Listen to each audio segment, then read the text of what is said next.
আসসালামু আলাইকুম। তো এদিকে রান্না বসাইছি। আর রান্না করে আসলে কষান মাংসটা তার একটু কষায় তারপরে ঝুল দিয়া দিমু। আর এই মাংসটা আমার আম্মা রান্না করে দিচ্ছে।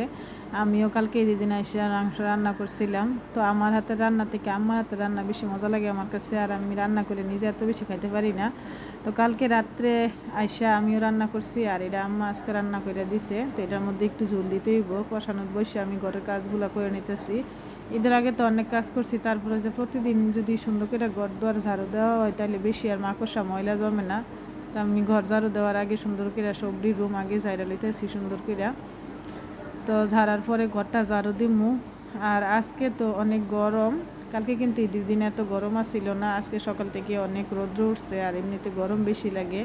তো গরম লাগলে টক খাইতে ইচ্ছা করে। ওই দিন বাসা থেকে আম নিয়ে এসেছিলাম, তো আইনা আমি ফ্রিজে রাখছি। পাকা আম আমার কাছে খাইতে মজা লাগে না, আমি কাঁচা আমি খাই। তো কাজ শেষ, এখন আমের ভর্তা বানাবো। তো ফ্রিজের ডয়ার খুলে দিই যে আম নাই, চিন্তা করতেছি আম দিয়ে কী করলাম। তো পরে মনে হয়েছে যে আর এইদিকে সাইডে ডয়ারে রাখছিলাম।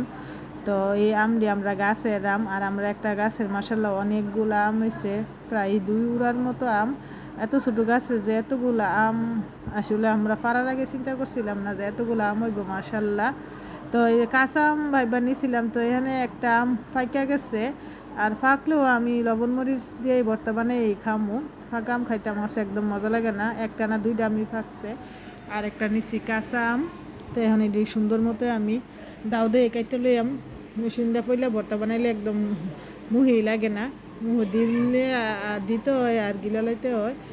আর এইদিকে আমি আমরা সুন্দর করে কাইটটা লইছি সির করে। এখন বিট লবণ দিয়ে দিছি গুঁড়ামরিচ দিয়ে ভর্তাটা খেতে বেশি মজা লাগবো। তো তারপরে দিছি অল্প একটু চিনি। বাচ্চারা খাইবো, আরিয়ান আরবি খাইবো, চিনি না দিলে খাইতো না। তো আমি যদি খাইতাম চিনি দিতাম না, এই জন্য সামান্য পরিমাণের চিনি দিছি। দিয়া হাত দিয়ে একদম কষলায় কষলায় রস বাইর করে লাইতেছি আর কি। তো এই যে কষলায় মাইখা ভর্তাটা বানাইতে আরিয়ানে মাখানোর আগে নিতেছে। আর আমার ছেলেটা টক অনেক পছন্দ করে, যেদিন কীভাবে খাইতেছে। আমগুলো এত টকা ছিল না, যেটা কাঁচা ছিল এটা একটু টকা ছিল, আর পাকাগুলো তো অনেক মিষ্টি আছিল। আমি মাংস বেশি কাটাকাটি করলে খাইতে পারি না, এই জন্য আম্মা রান্না করে দিছে। তো এই যে কালারটাও কিন্তু অনেক সুন্দর হয়েছে, খাইতে অনেক মজা হইব। আসলে মার হাতে রান্না সবসময় অনেক মজা হয়, যে কোনোভাবে রান্না করলে মজা লাগে। এতে ছোট্ট একটা ভিডিও আপনাদের সাথে শেয়ার করলাম। আল্লাহ হাফেজ।